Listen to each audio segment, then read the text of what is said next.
दोस्तों, आपने एक केस सुना होगा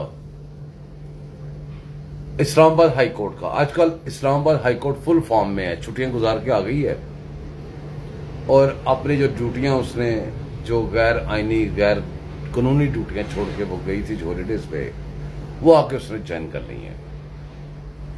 मेरे दोस्तों, एक राना शमीम नामी बंदा जिसने टिड्डा साकिब नसूर जो है उसके बारे में बयान दिया था, जिसके अंदर भाग के इस्लामाबाद हाई कोर्ट आया, उसने बड़ी बड़ी बातें की, बड़े बड़ा कुछ हुआ, उसके बाद वो फ्रीज सर्द खाने में चला गया। क्यों?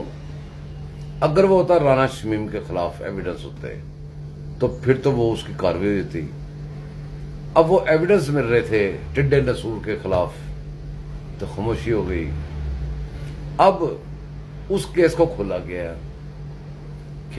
खोला क्यों गया? अक्सर यहाँ पे दो वजह से केस खोले जाते हैं। जो लटके होते हैं ना, छुपे होते हैं, कारपेट के नीचे होते हैं, उन केसेस के अचानक खुलने की दो वजूहत होती हैं। नंबर एक, कि जब फैसले करने वाला पार्टी चेंज कर जाए, एक वजह।